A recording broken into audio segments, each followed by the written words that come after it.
Le bip numérique tranche mes rêves comme une lame de rasoir. Bip, bip, bip, accès refusé.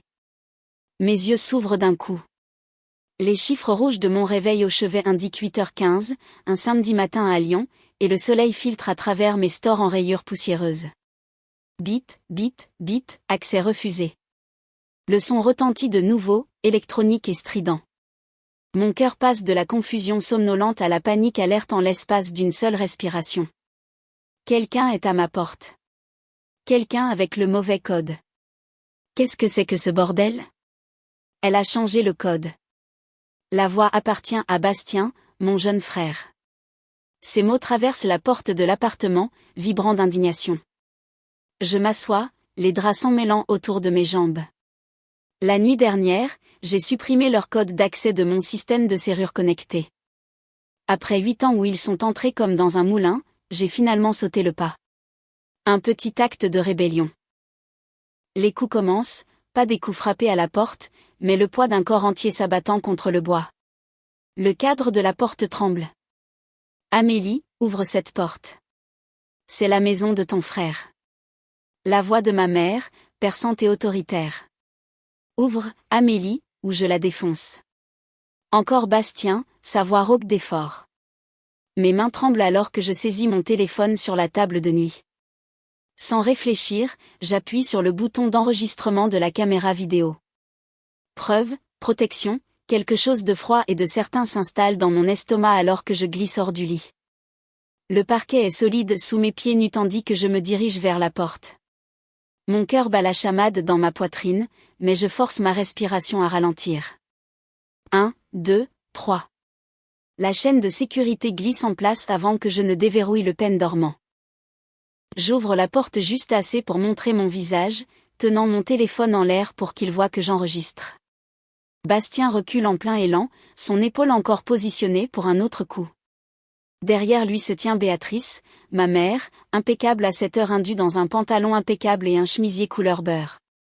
Elle serre un épais dossier cartonné dans ses mains manucurées.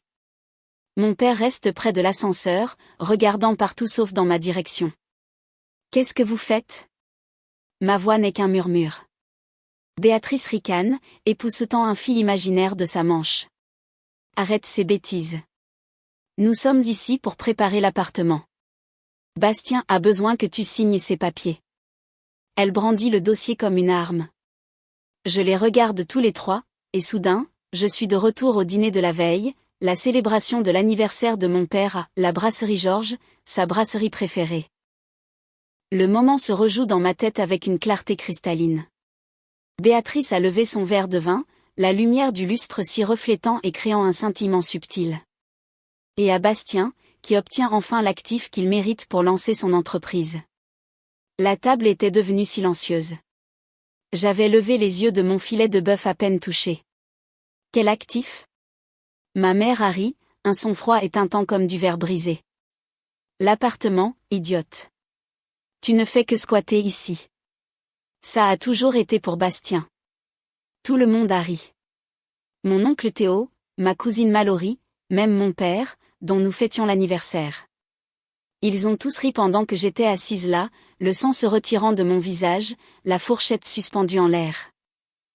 L'appartement que j'avais acheté il y a 8 ans, l'appartement pour lequel chaque mensualité de prêt était prélevée sur mon compte bancaire, l'appartement qui devait être temporaire jusqu'à ce que j'économise assez pour Paris, pour le master en design que j'avais abandonné quand papa a perdu son travail. Maintenant, ils sont à ma porte, s'attendant à ce que je leur cède mon chez-moi. Non. Le mot s'échappe de mes lèvres, petit mais ferme. Le visage de Bastien se crispe. Comment ça, non? Quelque chose change en moi. Le tremblement de mes mains cesse. L'étau dans ma poitrine se desserre juste assez pour me laisser respirer. Je redresse la colonne vertébrale et croise son regard. Je veux dire, non, vous ne pouvez pas entrer, et ce n'est pas la maison de Bastien. Je referme la porte et me retourne. Mon bureau se trouve à 3 mètres, le tiroir du bas légèrement entrouvert suite à ma recherche effrénée de la nuit dernière. J'attrape la pile de papier que j'avais sortie après le dîner, après avoir réalisé ce qu'il prévoyait. Quand je fais de nouveau face à la porte, je les tiens en l'air. L'acte de propriété, les relevés de prêts immobiliers, 8 ans de paiement depuis mon compte, tous portant un seul nom, Amélie Durand. Ceci, dis-je, ma voix tremblante mais claire, est ma maison. Le choc sur leur visage serait comique s'il n'était pas si terrible. Les lèvres parfaitement dessinées de ma mère s'entr'ouvrent d'indignation. Le visage de Bastien devient cramoisi. Mon père me regarde enfin, son expression indéchiffrable. Pendant un instant suspendu, nous restons tous figés dans ce tableau. Puis je claque la porte. Le pen dormant se verrouille avec un clic satisfaisant, suivi du bip de la serrure électronique et de l'annonce que je suis en sécurité. De l'autre côté, les cris commencent. La voix de ma mère atteint une hauteur que je ne lui avais jamais entendue. Bastien martèle la porte, chaque impact secouant le cadre. Les tons plus graves de mon père grondent entre eux, essayant de les calmer. Je m'appuie contre la porte, le téléphone toujours en train d'enregistrer, et je glisse jusqu'au sol. Mes jambes ne me portent plus. Les papiers s'éparpillent autour de moi comme des feuilles mortes. Dehors, ma famille continue son assaut, mais ici, dans mon foyer, je tiens enfin bon. Je glisse jusqu'au sol, le dos pressé contre la porte, les jambes étendues maladroitement sur le parquet. Les cris continuent dehors, la voix de ma mère atteignant cette tonalité particulière qu'elle réserve pour quand elle n'obtient pas ce qu'elle veut. Mon téléphone enregistre toujours, capturant le chaos étouffé, mais mes doigts sont devenus engourdis. Je ne les sens plus. Le premier sanglot me prend par surprise. Il jaillit de quelque part au fond de mon estomac, griffant ma gorge avec une telle force que tout mon corps sursaute. Puis un autre suit, et un autre. Bientôt, je suffoque, luttant pour aspirer de l'air dans des poumons qui semblent trop petits, trop serrés. Avez-vous déjà vécu ce moment ? Quand quelqu'un en qui vous aviez confiance depuis votre naissance, quelqu'un dont la voix vous a appris les mots, dont les mains ont guidé vos premiers pas, révèle qu'il a comploté contre vous depuis le début. Je me recroqueville, le front contre mes genoux, et je laisse 8 ans de sacrifices se déverser hors de moi, 8 ans de paiements hypothécaires, 8 ans à rester à Lyon au lieu de poursuivre mon master à Paris, 8 ans à croire que je n'étais pas encore assez bien, que je devais économiser plus, me préparer plus, être plus, tout ça pendant qu'il prévoyait de prendre la seule chose que j'avais réussi à construire. 1 heure passe avant que le couloir ne redevienne silencieux. Mes jambes sont percluses de crampes alors que je me relève, essuyant le mascara strié de larmes sur mes joues. Café. J'ai besoin d'un café. L'acte banal de mesurer le café moulu et de verser de l'eau donne à mes mains quelque chose à faire à part trembler. Mon téléphone vibre sur le comptoir. Une notification de mail. Banque nationale du commerce. Objet, concernant votre demande de prêt hypothécaire. Confirmation d'expertise. La tasse glisse de ma main, heurtant le comptoir mais ne se brisant miraculeusement pas. J'attrape mon téléphone, parcourant le message avec une horreur croissante. Chère Madame Durand, cet email a pour but de confirmer votre rendez-vous avec notre expert, Monsieur Champ, pour ce lundi à 10 heures. Un prêt hypothécaire. Un prêt contre ma maison. Un prêt que je n'ai jamais demandé. Mon estomac tombe. Avec des doigts maladroits, je navigue vers mon application de surveillance de crédit, celle à laquelle je m'étais inscrite après l'université quand mon prêt étudiant a commencé. Je parcours l'activité récente, le cœur battant dans mes oreilles. Le voilà. Une demande de renseignements approfondis de la Banque nationale du commerce. Datée d'il y a 1 semaine. La machine à café BIPE, mais je ne bouge pas. Mon esprit s'emballe, assemblant les pièces avec une clarté écœurante. Ils n'avaient pas seulement prétendu que mon appartement était pour Bastien au dîner. Ils avaient déjà agi. Ils avaient utilisé mon numéro de sécurité sociale, ma date de naissance, mes informations personnelles. Le dossier cartonné que Béatrice serrait, ce n'était pas une demande. C'étaient les derniers papiers qu'ils avaient besoin que je signe. Je me tiens au comptoir, soudainement prise de vertige. Ma mère. La seule personne qui connaîtrait mon numéro de sécurité sociale depuis qu'elle m'a aidé à remplir les formulaires d'aide financière pour l'université. Béatrice, qui avait encore des copies de mon acte de naissance, au cas où. Le cerveau derrière tout ce stratagème. Et Bastien, celui qui allait en profiter. Celui qui était prêt à utiliser son épaule pour défoncer ma porte ce matin. Mes larmes sèchent. Le tremblement de mes mains s'arrête. Le poids écrasant dans ma poitrine se transforme en quelque chose de froid, de dur et de certain. Ce n'était pas juste un conflit familial pour une propriété. C'était une usurpation d'identité. 1, 2, 3 c'était une fraude. 4 c'était un crime. 1, 2 mon téléphone sonne avec un SMS. Étienne, mon voisin du dessus. Nous ne sommes pas proches, juste un signe de tête occasionnel dans l'ascenseur ou une discussion informelle près des boîtes aux lettres. Salut, j'ai entendu le raffut.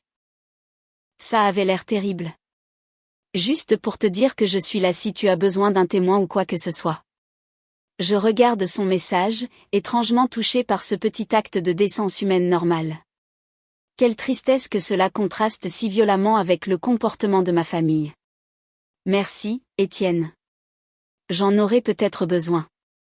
Je pose le téléphone et ouvre mon ordinateur portable. Le site web de la banque se charge et je clique sur le lien pour signaler une fraude. Le numéro du service client apparaît à l'écran et je le compose sur mon téléphone avec des doigts fermes. Service des fraudes, Karine à l'appareil. En quoi puis-je vous aider? Je m'appelle Amélie Durand. Ma voix me semble étrange. Plate, mécanique, comme si elle appartenait à quelqu'un d'autre. Je viens d'être informée d'une demande de prêt hypothécaire que je n'ai pas faite. Vous avez une expertise prévue pour lundi. Je signale ceci comme une usurpation d'identité. 1, 2, 3 annuler la demande. Annuler l'expertise. Je suis vraiment désolée d'entendre ça, Madame Durand. Pouvez-vous vérifier les 4 derniers chiffres de votre numéro de sécurité sociale? Je récite les chiffres, puis ma date de naissance et mon adresse quand on me le demande. La femme me pose des questions de sécurité. Le nom de jeune fille de ma mère, mon premier animal de compagnie, mon école primaire. Les informations même que Béatrice avait utilisées contre moi. Je vois la demande ici, Madame Durand. Vous dites que vous n'avez pas autorisé cela? C'est exact. Et vous pensez savoir qui a pu faire la demande en utilisant vos informations? J'hésite un battement de cœur. Oui. Puis-je vous demander qui? Ma mère, Béatrice Durand. Les mots restent en suspens dans l'air entre nous. Je l'ai fait. J'ai dénoncé ma propre mère à une banque nationale pour usurpation d'identité. 1, 2 il n'y a pas de retour en arrière possible. Je comprends, Madame Durand. Cela doit être très difficile. La voix de Karine s'adoucit. J'ai signalé cette demande comme frauduleuse. L'expertise sera annulée immédiatement. Souhaitez-vous que je place également un gel sur votre dossier de crédit? Oui, s'il vous plaît. Et allez-vous déposer une plainte à la police? Nous le recommandons en cas d'usurpation d'identité, même lorsque la famille est impliquée. Ma poitrine se serre. Une plainte à la police rendrait cela réel d'une manière que je ne suis pas prête à affronter. Pas encore. J'y réfléchirai. Je comprends. Sachez simplement que la demande a été stoppée. Personne n'accédera à la valeur nette de votre bien sans votre consentement. Je la remercie et raccroche, m'affaissant sur l'un des tabourets de bar de mon comptoir de cuisine. La lumière du soleil traverse mes stores, créant de longues rayures sur le sol, tout comme ce matin quand les coups à ma porte ont commencé. Était-ce seulement il y a quelques heures? On dirait des années. Ma maison reste la mienne. Ma famille a été arrêtée, pour l'instant. Mais en regardant mon téléphone, je sais avec une certitude absolue que ce n'est que le début. La banque appelle le samedi après-midi. Mademoiselle Durand, ici Amanda LR du service des fraudes de la Banque nationale. Nous avons traité votre signalement et gelé la demande de prêt hypothécaire immédiatement. Je la remercie, la voix vide. Le poids de ce que j'ai fait dénoncer ma propre mère pour usurpation d'identité s'installe dans ma poitrine comme du béton. 1, 2, 3, nous sommes tenus d'informer le demandeur, continue-t-elle. Le numéro de contact fourni était celui de Béatrice Durand. Est-ce exact? Mon estomac se noue. Oui, c'est ma mère. Une pause. Je comprends. Vu la situation, souhaitez-vous que nous notions une préoccupation de harcèlement potentiel dans votre dossier? Je n'y avais pas pensé. Oui, je murmure. S'il vous plaît. Après avoir raccroché, je reste assise, immobile, à mon comptoir de cuisine, attendant l'explosion. Mon téléphone reste heureusement silencieux tout l'après-midi. Le soir venu, je me suis convaincue qu'ils ont finalement accepté la défaite. J'ai tort. Le dimanche se lève avec des coups violents à ma porte, si violents qu'ils font trembler les photos encadrées sur le mur de mon couloir. Le bruit me tire du sommeil, l'adrénaline inondant mon système. Amélie. La voix de Béatrice perce le bois. Pas le ton contrôlé et suave qu'elle utilise en public, mais quelque chose de tranchant et de désespéré. Amélie, ouvre cette porte tout de suite. J'enfile mon peignoir et m'approche prudemment, gardant la chaîne de sécurité en place tandis que j'entr'ouvre la porte. Béatrice se tient seule, ses cheveux blonds parfaits malgré l'heure matinale. Elle serre un portefeuille en cuir contre sa poitrine, les jointures blanches. L'expert vient demain matin, dit-elle, les mots se bousculant. Bastien a besoin que tu signes ces papiers maintenant. Son mensonge tombe entre nous. Elle ne sait pas que j'ai déjà annulé l'expertise. Il n'y a pas d'expertise, maman. Ma voix sort plus calme que prévu. Je l'ai annulée quand j'ai signalé votre fraude. La couleur quitte son visage. Pendant 3 battements de cœur, le couloir est assez silencieux pour entendre le bourdonnement de l'ascenseur au bout du couloir. Puis ses traits se tordent. Tu as fait quoi? Le cri jaillit de sa gorge. As-tu la moindre idée de ce que tu as fait? Tu as tout détruit. Un couple de personnes âgées se dirigeant vers l'ascenseur accélère le pas, échangeant des regards mal à l'aise. Madame Delgado peut vous entendre, dis-je doucement, hochant la tête vers la porte de ma voisine. Je me fiche de qui m'entend. Béatrice plaque la paume de sa main contre le cadre de la porte. C'est incroyable. Tu es une femme, Amélie. Tu finiras par te marier et déménager. Arrête d'être égoïste et de t'accrocher à quelque chose dont ton frère a besoin pour construire sa carrière. Les mots devraient faire mal. Ils ont toujours fait mal avant. Mais quelque chose a changé en moi, comme un verrou qui s'enclenche enfin. Tu m'as appris que la famille ne compte que lorsqu'ils ont besoin de quelque chose de toi, je lui dis à travers l'ouverture étroite. Leçon apprise, maman. Merci. Je ferme la porte alors qu'elle se lance dans une autre tirade. Sa voix me suit jusqu'à la cuisine, mais elle semble lointaine maintenant, comme un bruit de fond provenant de l'appartement de quelqu'un d'autre. Mon téléphone vibre avec une notification 1 heure plus tard. Bastien a publié sur Facebook. Trahi par ma propre chair et mon propre sang. Certaines personnes préféreraient voir leur famille échouer plutôt que de faire ce qui est juste. Si, j'aime. 3 commentaires de sympathie. Je prends une capture d'écran, l'enregistrant dans un dossier que j'ai créé et intitulé « Preuve ». Le lundi matin arrive avec une nouvelle attaque. Mon téléphone sonne avec une alerte d'avis Google Business. Quelqu'un du nom de J. Thompson a laissé un avis d'1 étoile à mon entreprise de design d'intérieur. Designer peu fiable. Trompeuse. Instable psychologiquement. 5 minutes plus tard, un autre apparaît sur les pages jaunes sous un nom différent, mais avec une formulation identique. Je reconnais immédiatement les phrases préférées de Béatrice. Ma main ne tremble pas alors que je prends des captures d'écran des deux. Au lieu de la panique, une clarté froide remplit ma poitrine. Ils intensifient, passant de la manipulation émotionnelle à l'attaque de mes moyens de subsistance. Le téléphone sonne. C'est tante Marlène, la sœur de mon père. La seule personne qui ait jamais tenu tête à Béatrice lors des réunions de famille. Amélie, je viens de voir le post Facebook de Bastien. Qu'est-ce qui se passe, bon sang? J'explique tout. Le dîner, la porte verrouillée, la demande de prêt frauduleuse. Ma voix reste stable jusqu'à ce que je mentionne les faux avis visant mon entreprise. C'est vautours absolus, siffle Marlène. Ma chérie, ce n'est plus une querelle de famille. C'est criminel. Je sais, dis-je. Tante Marlène, je t'envoie un email tout de suite. Je veux juste que quelqu'un d'autre ait des copies de tout. Envoie tout, dit-elle fermement. Chaque bribe. Ta mère a toujours été. Eh bien, je ne le dirai pas, mais utiliser ton numéro de sécurité sociale? Ce n'est pas un problème de famille, Amélie. C'est un délit pénal. Après avoir raccroché, je compile les preuves, les relevés de prêt, la notification de la banque, les captures d'écran des avis, la vidéo du samedi matin et j'envoie tout à Marlène. L'action me donne l'impression de construire une forteresse autour de moi. Brique par brique numérique. Mon téléphone vibre avec un SMS d'Étienne, mon voisin du dessus. Ta mère est revenue ce matin. Juste pour info, ma caméra de sécurité a enregistré l'audio du couloir. Je réponds par SMS. Peux-tu sauvegarder cet enregistrement? Sa réponse est instantanée. Déjà fait. Un autre allié. Une autre brique dans le mur entre moi et les gens qui m'ont élevé. La semaine avance péniblement.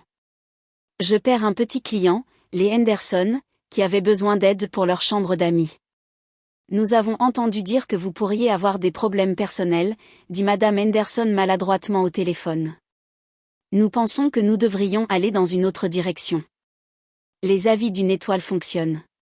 Pour la première fois depuis samedi, le désespoir menace de submerger ma nouvelle détermination. Je m'assois sur le sol de mon salon, entouré d'échantillons de tissu pour un projet qui pourrait ne jamais se concrétiser, et je m'accorde 5 minutes pour pleurer. Quand les larmes s'arrêtent, mon téléphone vibre avec un SMS. C'est de mon père, le premier contact depuis samedi matin où il se tenait silencieusement près de l'ascenseur, regardant Béatrice et Bastien attaquer ma porte. Réunion de famille. Ma maison. Ce soir. Présence obligatoire. Je fixe le message, notant son choix de mots. Pas « notre maison », mais « ma maison ». Pas « nous devons parler », mais « présence obligatoire », comme si j'étais convoqué au bureau du proviseur. Le Didier Durand avec qui j'ai grandi n'aurait jamais formulé un message de cette façon. Cela porte la marque de Béatrice. Je ne réponds pas. Au lieu de cela, je prends mes clés et me dirige vers le magasin de fournitures de bureau. S'ils veulent une réunion, je leur en donnerai une, mais à mes conditions, avec mes preuves et ma voix. Ils pensent me connaître la douce Amélie, qui a abandonné ses rêves, qui ne se défend jamais, qui fait toujours passer la famille en premier. Ils n'ont aucune idée de qui je suis devenue depuis que j'ai changé le code de la porte. En conduisant, je répète ce que je vais dire, ce que je vais leur montrer, comment je vais tenir bon. Ce soir, il ne s'agit pas de négociation. Il s'agit de tracer une ligne qui ne pourra plus jamais être franchie. Pour la première fois de ma vie, je suis prête pour le combat qu'ils ont commencé. L'enseigne de Bureau Vallée clignote au-dessus de moi, me baignant d'une lumière fluorescente crue alors que je me tiens devant le comptoir d'impression. L'employé fait glisser 3 classeurs noirs sur la surface stratifiée. Vous les voulez avec une reliure spirale ou à anneau, demande-t-il. À anneau, je réponds, ma voix plus stable que je ne l'aurais cru. Je dois pouvoir ajouter des pages si nécessaire. La vérité, c'est que j'espère ne pas en avoir besoin. Les preuves que j'ai rassemblées devraient suffire. 8 ans de relevé de prêt immobilier, l'acte de propriété avec ma seule signature, l'email frauduleux de demande de prêt, mon dossier de crédit montrant la demande de renseignements que je n'ai jamais autorisé, les captures d'écran de la diatribe de Bastien sur Facebook et les avis d'une étoile détruisant la réputation de mon entreprise, tout est méticuleusement organisé, comme j'organise chaque projet client. Alors que je conduis vers la maison de mes parents, les classeurs reposent sur mon siège passager comme des témoins silencieux. Chacun pèse exactement 1 kg et 100 grammes. Je le sais parce que je les ai pesés sur la balance postale de Bureau Vallée. 1 kg et 100 grammes de vérité. Le soleil d'automne descend bas sur l'horizon alors que je me gare devant le pavillon en briques où j'ai grandi. La maison semble plus petite, moins imposante que dans mon enfance. Mes mains serrent le volant jusqu'à ce que mes jointures blanchissent. Je force mes doigts à se détendre. Tu n'es plus la même personne qui est restée silencieuse à cette table de dîner, me dis-je à voix basse. Plus maintenant. Je rassemble les classeurs et remonte l'allée familière en béton fissuré jusqu'à la porte d'entrée. À l'intérieur, je peux les voir par la fenêtre, Béatrice, Didier et Bastien, assis autour de la table de la salle à manger comme un tribunal attendant un accusé. La table en chêne brille sous la lumière du lustre, polie à la perfection. Ma mère polit toujours les meubles avant les embuscades. Je ne frappe pas, j'ai toujours une clé. 8 ans que je l'ai, Et aujourd'hui pourrait être la dernière fois que je l'utilise. Il lève les yeux à l'unisson lorsque j'entre. Mon père est assis au bout de la table, ses lunettes de lecture sur le nez, les mains jointes devant lui comme un juge. Béatrice est assise à sa droite, sa posture parfaite, son cardigan jaune beurre boutonné jusqu'au cou malgré la soirée chaude. Bastien est avachi à la gauche de papa, ses yeux passant de son téléphone à mon visage. « Tu es en retard, dit Béatrice. Je regarde ma montre. Je suis en fait en avance de 3 minutes. Nous nous attendions à ce que tu sois en avance d'au moins 10 minutes, renifle-t-elle. C'est ainsi que se comporte une fille respectueuse. Je ne dis rien, je ferme juste la porte d'entrée derrière moi. Didier s'éclaircit la gorge et enlève ses lunettes. Amélie, ça a été trop loin, dit-il, sa voix chargée d'autorité paternelle. Tu fais honte à cette famille. Tu as annulé le prêt. Tu as contrarié ta mère. Nous sommes ici pour arranger ça. Il tapote une pile de papiers à côté de lui. Tu vas signer ces papiers et nous oublierons toute cette histoire. L'ancienne Amélie se serait flétrie sous ce ton, ce regard. L'ancienne Amélie aurait signé n'importe quoi pour que la tension se dissipe, pour restaurer ce qui passait pour la paix dans cette maison. Mais l'ancienne Amélie est morte quand elle a entendu son frère essayer de défoncer sa porte. Je m'approche de la table, mais pas mesuré, sans précipitation, sans excuse. Je place un classeur devant chacun d'eux, noir, professionnel, identique à l'exception des noms imprimés sur les tranches. « Qu'est-ce que c'est ?» demande Didier, l'agacement s'insinuant dans sa voix. « C'est ma réponse, dis-je. » Béatrice ouvre le sien la première, ses doigts manucurés écartant la couverture. Ses yeux tombent sur l'email du prêt que j'ai placé sur la première page, le papier à en-tête de la banque, net et accablant en haut. Son visage rougit, puis devient blanc comme un linge. Elle referme le classeur d'un coup sec. « Tu n'oserais pas, siffle-t-elle, la voix basse et dangereuse. » Bastien ouvre le sien plus prudemment, comme s'il avait peur qu'il explose. Il se tourne vers la section marquée de son nom et trouve les impressions de son propre post Facebook sur la trahison familiale, suivi par les avis anonymes d'une étoile qui sont apparus sur les pages de mon entreprise quelques heures après. Des avis qui utilisent des phrases qu'il affectionne, instables psychologiquement, et trompeuses, dans l'ordre exact où il a tendance à les dire. Il pâlit, sa pomme d'Adam se soulevant alors qu'il déglutit. Seul Didier lit vraiment. Il commence par l'acte de propriété, ses lunettes de lecture glissant de nouveau sur son nez. Son doigt trace les signatures, la mienne seulement, pas la sienne, pas celle de Béatrice. Il passe aux 8 années de relevé de prêt. Chacun porte la même ligne de mémo de mon écriture, paiement fonds pour l'avenir. Ses sourcils se froncent alors qu'il se tourne vers la page du rapport de crédit montrant la demande de renseignement de la Banque nationale du commerce, datée d'exactement 1 semaine avant le dîner d'anniversaire de mon père. « Qu'est-ce que c'est » murmure-t-il, plus pour lui-même que pour moi. « C'est la preuve d'une usurpation d'identité, dis-je, ma voix calme malgré le tonnerre de mon cœur. 1, 2, 3, quelqu'un a utilisé mon numéro de sécurité sociale pour demander un prêt sur la valeur de ma propriété sans que je le sache ou que j'y consente. » Didier lève brusquement les yeux. « Mais qui ferait ça ?» Il s'arrête, ses yeux glissent vers Béatrice, la compréhension se dessine sur son visage comme un lever de soleil, mais il n'y a rien de chaleureux. Juste une lumière froide et claire, révélant des choses qu'il n'avait pas voulu voir. « Béatrice, » murmure-t-il, regardant ma mère avec une horreur nouvelle. « Tu as utilisé son numéro de sécurité sociale ?» La pièce devient silencieuse. Une voiture passe dehors, ses phares balayant le mur du salon comme un projecteur. Ma mère ne s'excuse pas. Elle n'explique pas. Au lieu de cela, elle fond en larmes, pas des larmes douces et repentantes, mais des sanglots aigus et colériques qui jaillissent de sa gorge comme des accusations. « C'est ton fils » hurle-t-elle en montrant Bastien. « Nous allons tout perdre ?» Les mots résonnent dans le silence qui suit. Mon père la dévisage, la bouche légèrement ouverte. Bastien ne peut regarder personne dans les yeux. Il se tasse encore plus sur sa chaise, soudainement fasciné par le grain de la table en chêne. Le front uni qu'il présentait à mon arrivée s'est brisé.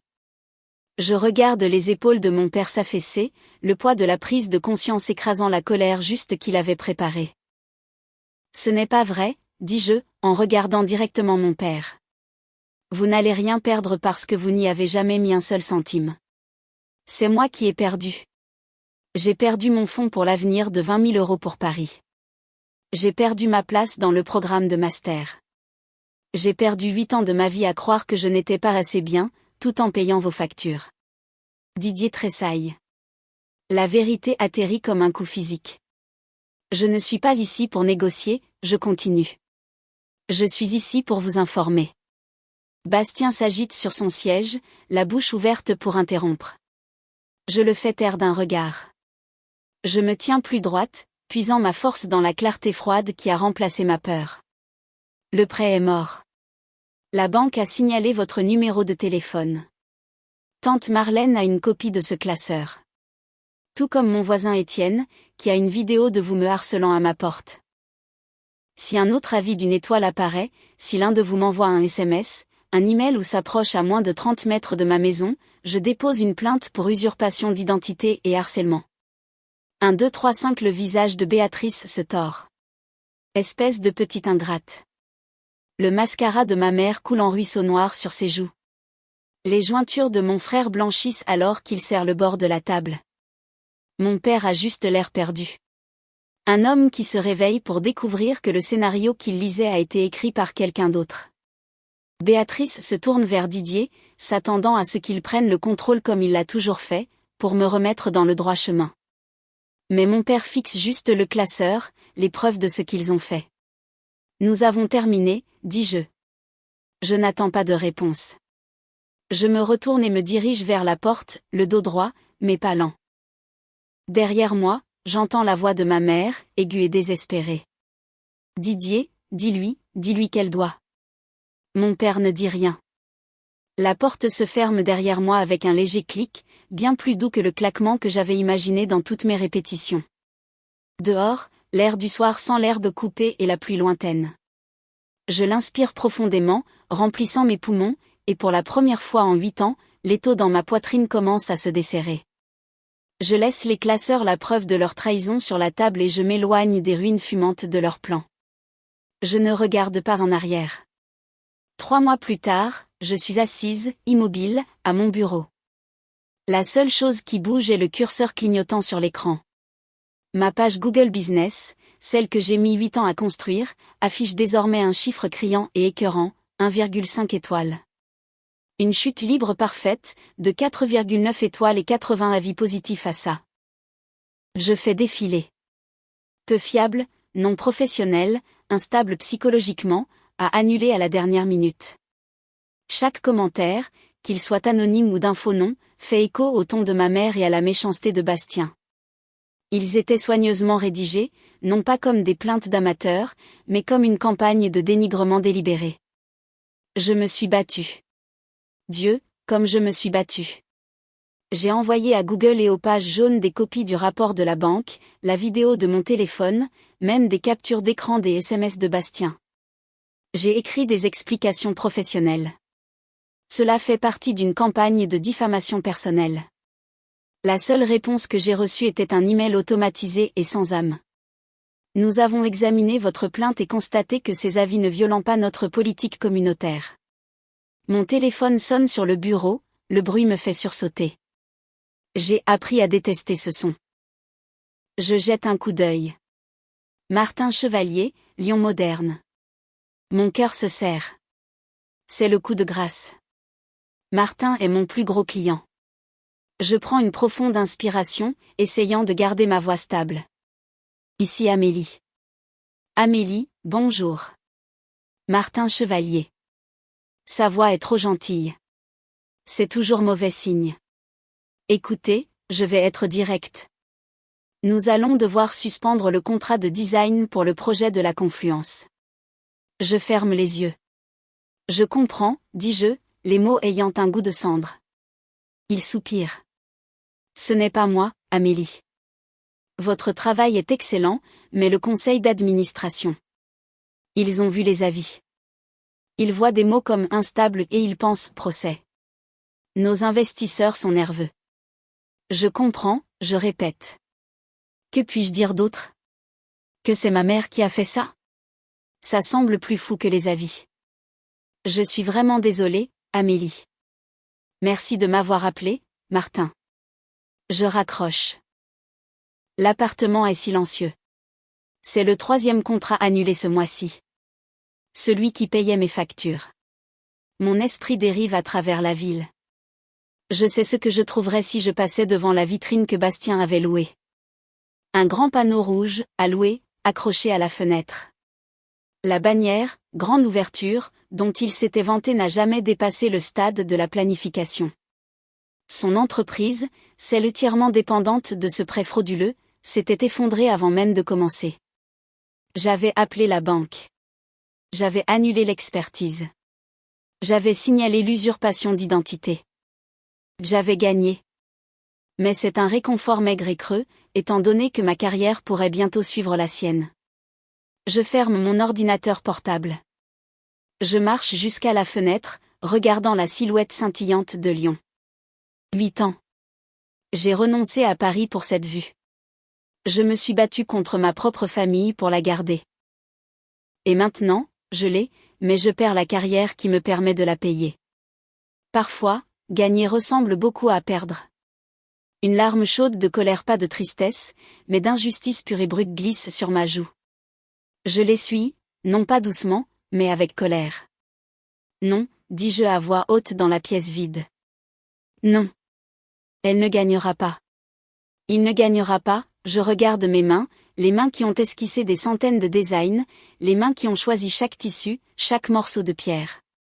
Elles sont toujours là. Elles sont toujours capables. J'ai construit cette entreprise à partir de rien, avec seulement du talent, 20 000 € et une détermination aveugle. J'ai perdu ma réputation, mais le talent est toujours là. Je peux la reconstruire, un client à la fois, s'il le faut. Je retourne à mon bureau et rouvre mon ordinateur portable. J'ignore la page Google Business. J'ouvre mon logiciel de design. J'ouvre le dossier du projet sur lequel je travaillais sans relâche depuis des semaines, ma candidature pour le programme des jeunes entrepreneurs de la ville. Les avis pouvaient me faire du mal, mais ils ne pouvaient pas arrêter mon travail. Au moins cette fois, je suis sur un terrain qui est vraiment le mien.